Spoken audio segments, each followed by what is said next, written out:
Boa noite a todos que estão aqui, boa noite. É um prazer estar com vocês mais uma vez. Tivemos ontem à tarde aqui e, vamos encerrar essa festa com chave de ouro. E agradecer a todos mais uma vez que estão aqui para o findar dessa festa maravilhosa dos 85 anos dessa igreja missionária fantástica que ainda tem muito chão pela frente. Há muito o que se fazer ainda. Mas, para essa mensagem de encerramento, eu queria falar para vocês de uma coisa que já cantamos aqui, sobre esse maravilhoso dia. Esse dia que Cristo voltará e essas maravilhas que está preparando para nós nesse novo céu e nessa nova terra. É sobre essa esperança maravilhosa que eu queria aquecer o seu coração, assim como o meu se aqueceu enquanto eu lia essa passagem, enquanto eu estudava esse texto, que para mim é um dos textos mais lindos da Bíblia. Abra a Bíblia de vocês no livro de Apocalipse, Vamos falar de novo sobre a nova terra, Apocalipse 21. Livro de Apocalipse, capítulo 21, dos versos 1 ao 4.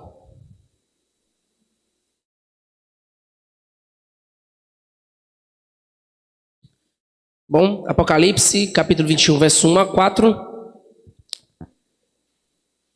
Antes de nós lermos, vamos fazer uma oração? Querido Deus, muito obrigado por estarmos aqui, Senhor. Obrigado por todos os teus filhos que estão aqui reunidos para ouvir da tua palavra. Já cantamos, já te adoramos e pedimos que tua presença continue no meio de nós. Agora que vamos estudar a tua palavra, que possamos pegar esses ensinamentos e colocar em prática na nossa vida. Em nome de Jesus. Amém. Bom, qual que é o sentido da sua existência?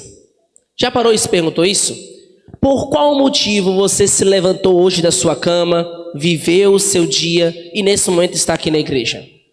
O autor Viktor Frankl, ele que é considerado o fundador da logoterapia, uma das abordagens da psicologia, ele diz que é possível um ser humano ficar 40 dias sem comer nada, 3 dias sem água, alguns minutos sem ar, mas nem um segundo sem esperança. A esperança é isso que deve mover a nossa vida.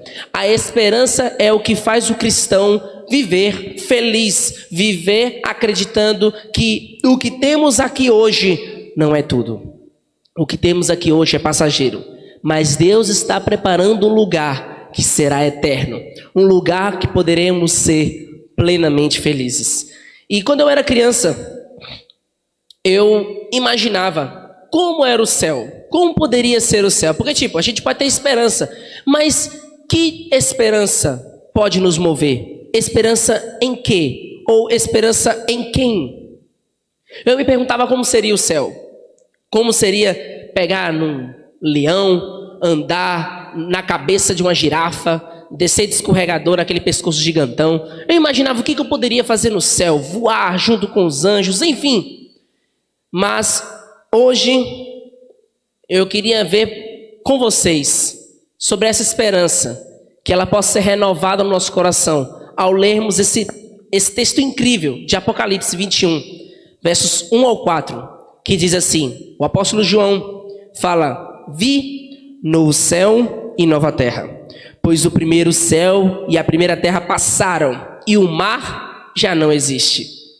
Vi também a cidade santa, a nova Jerusalém que descia do céu da parte de Deus, ataviada como noiva, adornada para o seu esposo.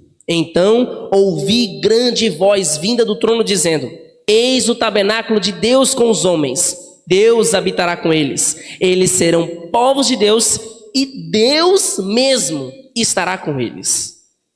E lhes enxugará dos olhos toda lágrima, e a morte já não existirá. Já não haverá luto, nem pranto, nem dor, porque as primeiras coisas passaram. Amém? É isso que deve estar na nossa mente o tempo inteiro. A esperança de um dia Cristo voltar e todas essas coisas maravilhosas nós podermos desfrutar eternamente junto com Ele. Sabe, embora por incrível que pareça para alguns, não esteja explícito, o autor desse livro, nós acreditamos que é o apóstolo João. O João que foi discípulo de Jesus. Curiosamente, isso não está dito com todas as letras, mas é falado de um João, e pelas evidências históricas nós acreditamos que é o apóstolo amado, o discípulo amado. Ele escreveu um pouquinho antes de escrever o Evangelho segundo João. Um pouquinho antes de escrever o último livro da Bíblia escrito, que é o Evangelho segundo João, ele escreveu o livro do Apocalipse. E nesse momento que ele escreve esse livro, as coisas estavam feias para os cristãos. O imperador Domiciano estava perseguindo grandemente os cristãos. Não é à toa que João estava preso na ilha de Patmos. E ele escreve para esses cristãos com o objetivo de tranquilizá-los, com o objetivo de reavivar essa esperança do coração deles. Esse texto que estamos analisando, ele está dentro de uma seção que tem como foco retratar a Nova Jerusalém.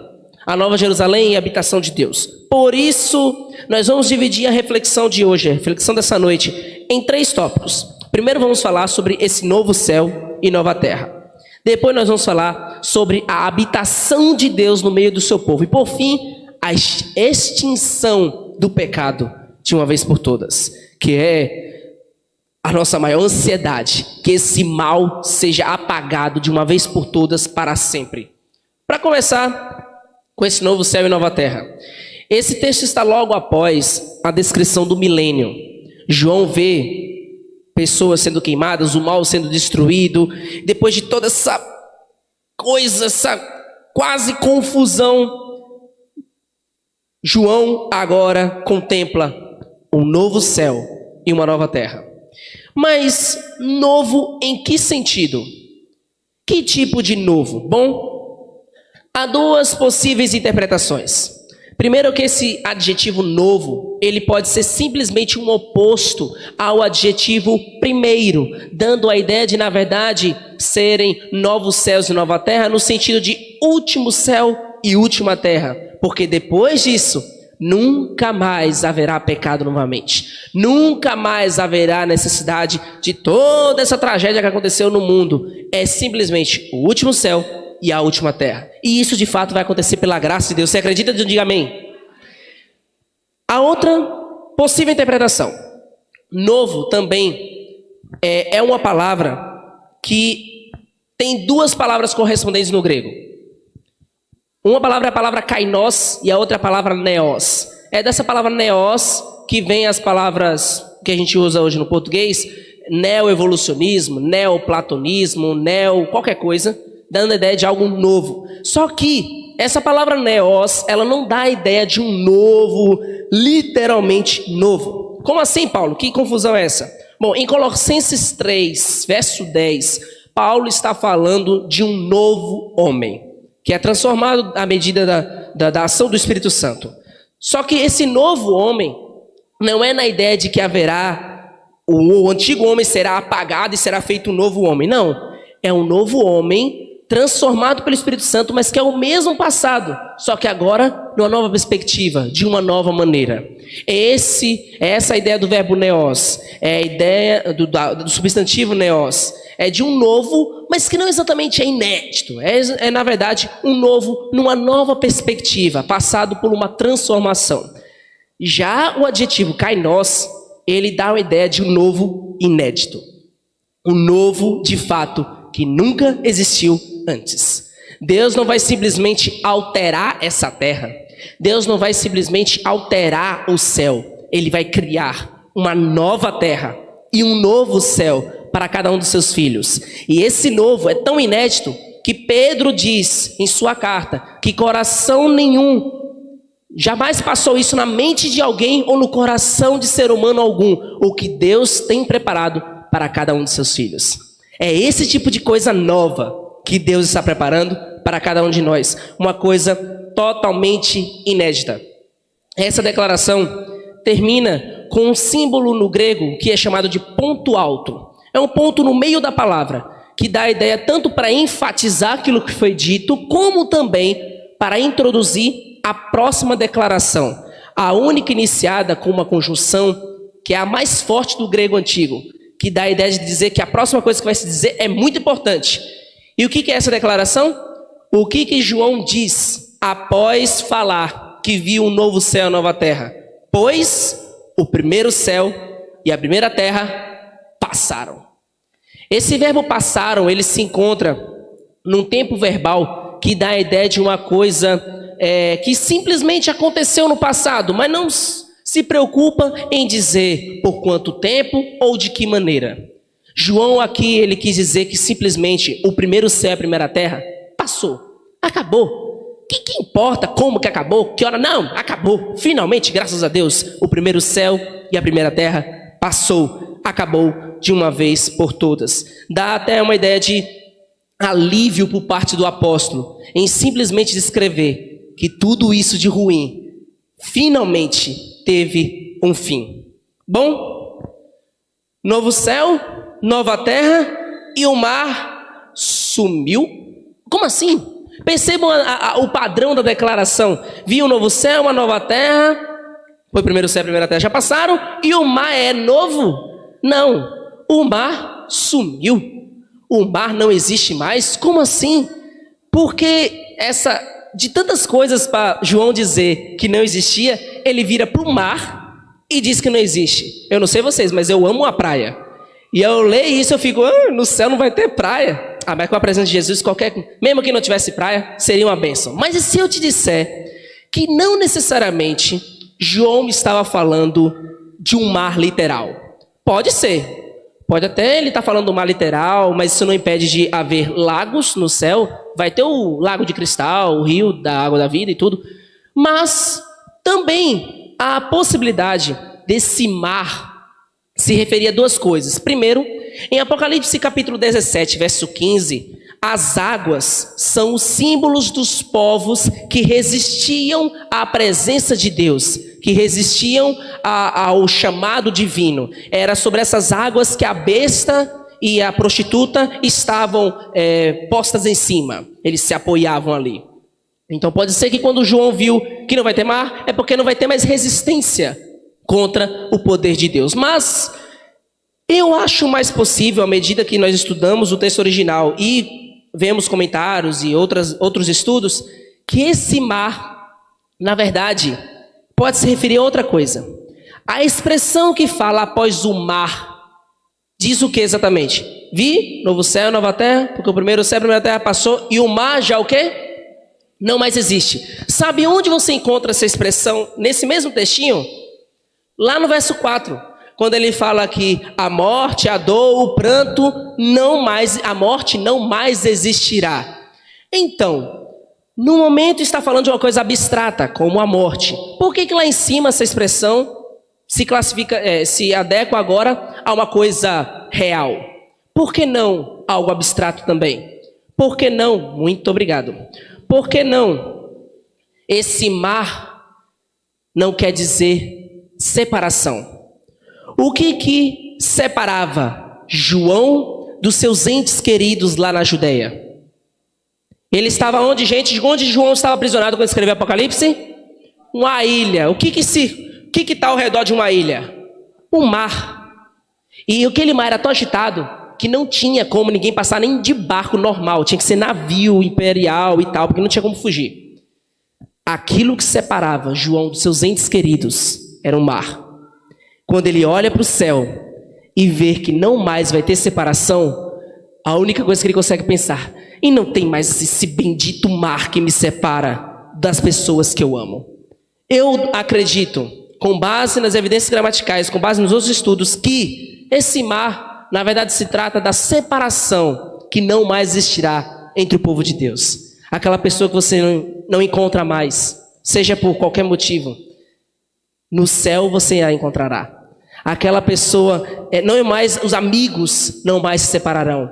Os casais não mais se separarão. Os parentes, a família não vai mais se separar. Não haverá mais separação. É isso que João está querendo enfatizar com dizer que o mar já não existe. Bom, o outro ponto é que Deus vai habitar com o seu povo. O que seria o céu? Já diz a música do Arautos. O céu é onde Jesus está. Então, a parte essencial do céu É a habitação de Deus com o seu povo. Agora, olhem como isso é fantástico. João vê a cidade adornada. Esse verbo adornado é muito relacionado com o substantivo traduzido por mundo. Então dá uma ideia de que assim como o mundo foi criado, de maneira tão fantástica como nós vemos, ainda corrompido pelo pecado, mas já é lindo. Você olha para a cachoeira, olha para uma flor, olha essas coisas lindas. Você diz que isso é manchado pelo pecado? É, por incrível que pareça, lindo desse jeito e ainda é manchado pelo pecado. Porque murcha, infelizmente. E no céu, tudo vai ser perfeito. Então imagine, o mundo criado, todo perfeitinho, da mesma maneira. A nova terra, a nova Jerusalém, que é agora o que João contempla especificamente, é feita de uma maneira perfeita, adornada, preparada. E outra coisa, esse verbo, ele se encontra em outro tempo verbal que dá a ideia de uma ação feita no passado, mas que as consequências dessa ação permanecem até hoje. Como assim, Paulo? Quer dizer que essa cidade, ou os habitantes dessa cidade também pode se referir, eles foram preparados por Deus em algum momento, lá no passado, e continuaram prontos até aquele momento. Tal como Jesus pediu, de que nós permanecêssemos vigilantes, permanecêssemos preparados para quando a qualquer dia Ele chegasse, para nos levar para morar junto com Ele. Agora imagine, João chega e diz, eis o tabernáculo. Aqui é uma referência clara e a tradução ajuda. Tabernáculo. O que vocês lembram? O santuário, lá com Moisés. Exatamente é isso mesmo. Aqui a palavra é literalmente tenda, esquene. E aqui é uma referência clara a Êxodo 25. Mas não só isso. Esse termo, esse tabernáculo de Deus com os homens, Deus habitará. Esse verbo habitar. João poderia ter escolhido 300 milhões de verbos para falar sobre habitar. Tem oikel, que é literalmente fazer casa. Tem o próprio eimi, que é o fato de você estar. Enfim, não, ele escolheu um verbo não muito usado, eskenol, que tem a ver com a palavra tabernáculo. Literalmente, João diz que Deus armará tenda entre o seu povo. Deus é desbravador, gente, olha que incrível. Deus disse que lá na nova terra, no novo céu, Ele vai armar uma tenda no meio do seu povo. Que coisa mais íntima seria do que armar uma tenda com o seu povo? Quem aqui já teve a oportunidade de ir para um acampamento, desbravador, retiro, qualquer coisa? Gente, você armar uma tenda, uma barraca, no meio de uma galera... Rapaz, é muita confiança nesse povo, porque a tenda é a coisa mais vulnerável que existe. Você literalmente se cobre do sereno, porque mal dá chuva. Se cair uma chuva um pouquinho mais forte, ui! Então, imagine. Mas Deus fala que Ele vai fazer uma tenda no meio do seu povo, porque Ele quer conviver diariamente e pessoalmente com cada uma desses seus filhos. É isso que é esse verbo habitar. É nesse sentido de que Deus estará...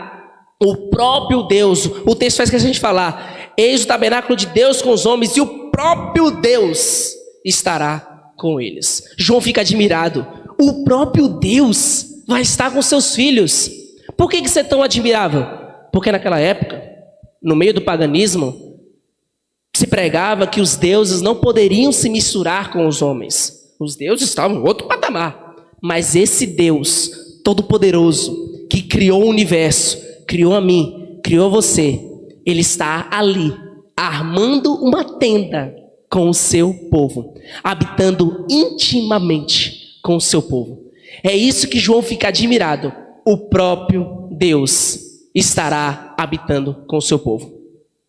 A última parte dessa declaração é para mim uma das partes mais lindas, que mais mexe comigo. E lhes enxugará dos olhos toda a lágrima.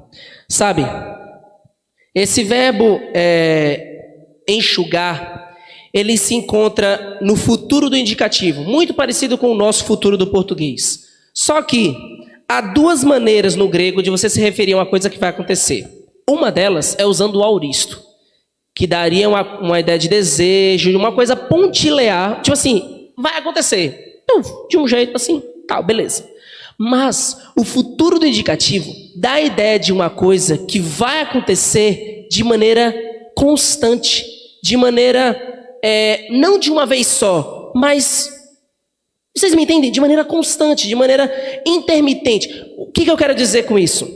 Lendo o comentário da Andrews também, é falado que Deus, Ele nos enxugará dos olhos toda lágrima, mas melhor ainda, Ele vai estar enxugando, como se fosse um processo, porque alguns traumas vão demorar de ser curados. Já tinha pensado nisso? Como você acha que um ser humano vai chegar no céu e algum ente querido, alguma pessoa que ele gosta muito, não está ali? Você acha que isso não vai doer? Vai ser um sofrimento indescritível. Como esquecer de todo o sofrimento também passado aqui na terra? Tu acha que Deus vai simplesmente estalar os dedos e você esqueceu de tudo, nada aconteceu? Não é assim. Não é como o filme dos Homens de Preto, vai passar o leizinho. Não é assim. Esse verbo dá essa ideia de que Jesus vai estar enxugando dos nossos olhos cada lágrima.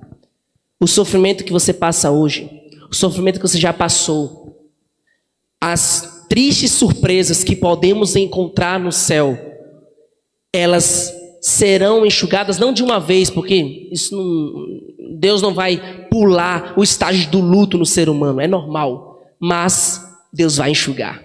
É uma garantia, é um futuro indicativo, é uma certeza, isso vai acontecer, mas de maneira progressiva, de maneira constante. Deus vai estar enxugando dos olhos dos seus filhos cada uma de suas lágrimas, cada um dos seus sofrimentos. Deus vai estar do seu lado. Deus vai estar do seu lado, te ajudando a passar por cada um daqueles sofrimentos. E não se preocupe, você vai ter eternidade para curar essa ferida. Se hoje muitas coisas acontecem na nossa vida e passa um tempo e nem mais dói tanto, dói, tá lá, mas se ficar seguindo esse padrão, uma hora pararia de doer.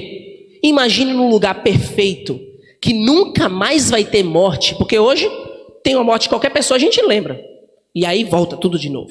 Imagine um lugar perfeito, sem morte, e que o próprio Deus, o melhor dos psicólogos, estará tratando cada um dos nossos traumas de maneira perfeita. É essa a garantia que Deus traz para cada um de nós. Deus vai estar enxugando cada uma das nossas lágrimas. A morte não mais existirá. O tal do salário do pecado acabou-se. Cristo pagou de uma vez por todas lá na cruz. Você acredita? Diga amém.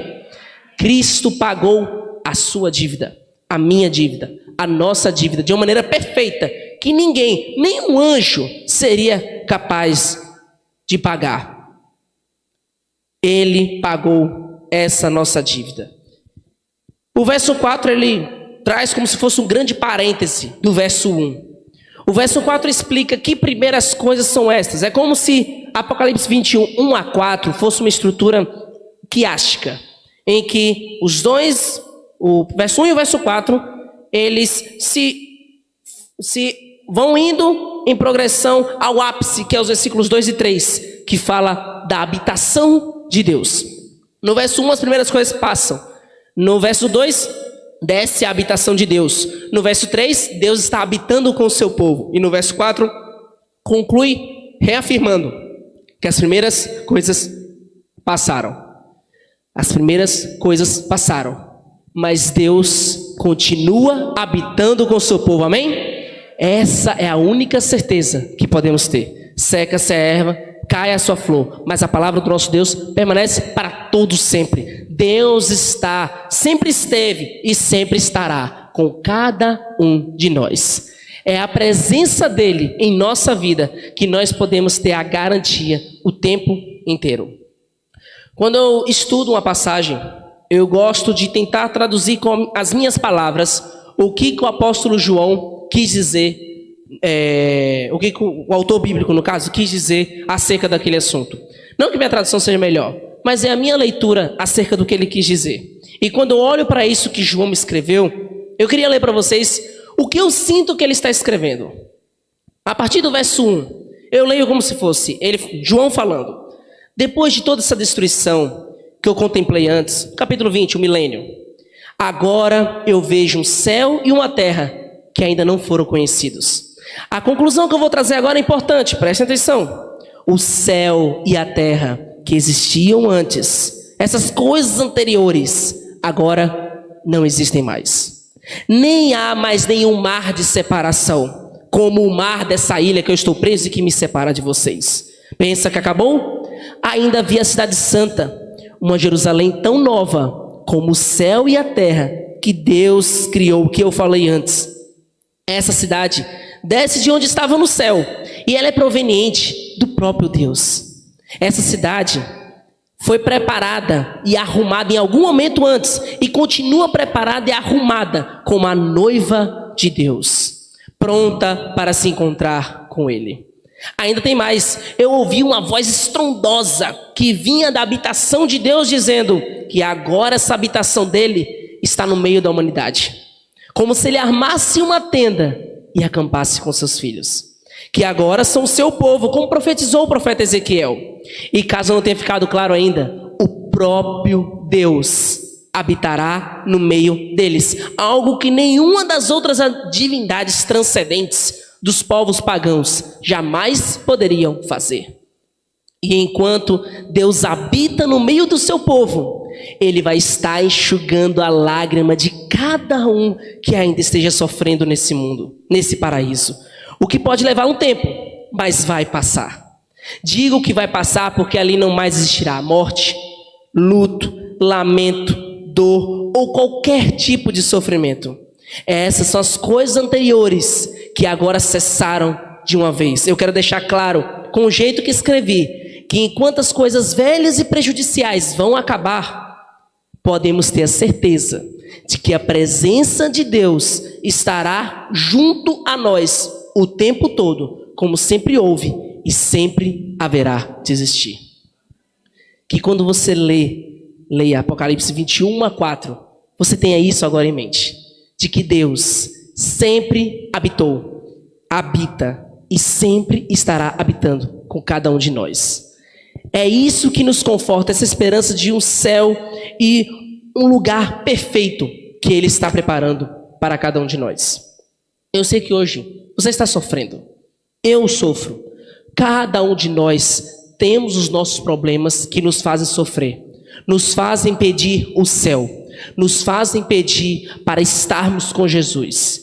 Não se preocupe, vai passar.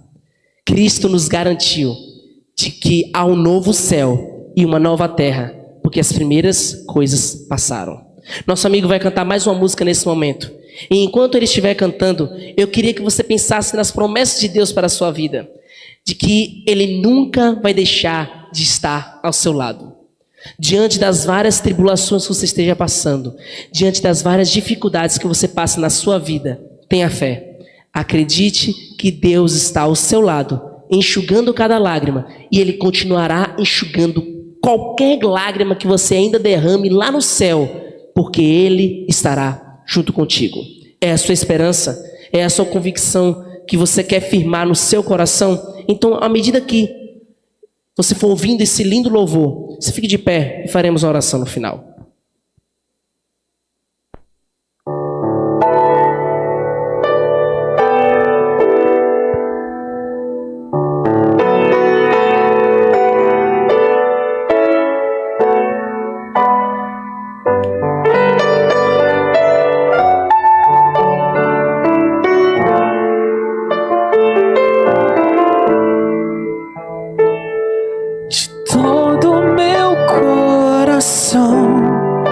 Quero pedir que Deus possa vir morar em sua vida, que te guarde ao entrares e saíres de qualquer lugar. Proteja o que é teu, te faça crescer e prosperar, e que seja o teu viver só do Senhor, que possas com tuas palavras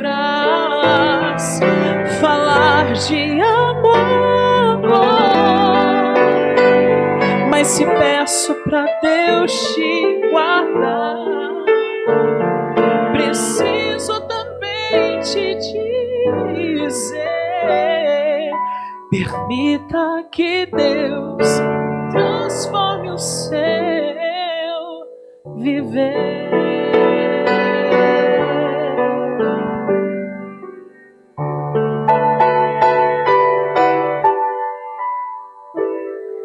E de todo meu coração quero pedir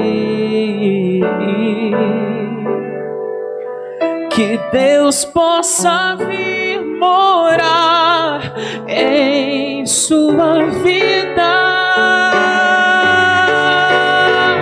que te guarde ao entrares ou saíres de qualquer lugar, proteja o que é teu, te faça crescer e prosperar, e que seja o teu viver só do Senhor, que possas com tuas palavras falar de amor. Mas se peço pra Deus te guardar, preciso também te dizer: permita que Deus transforme o seu viver, para que vivas sem medo e sem culpas, para que tenhas a paz do Senhor,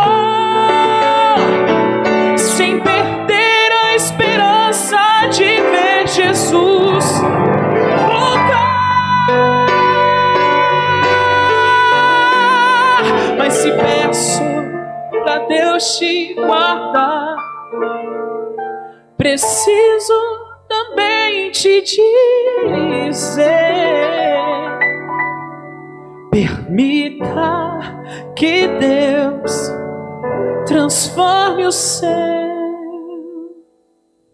viver.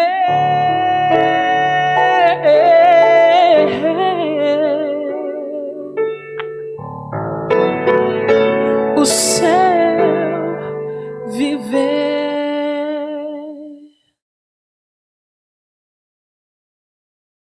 São 85 anos de bênçãos que Deus derramou sobre essa igreja, que transpareceu e conduziu para outras igrejas e só tem crescido.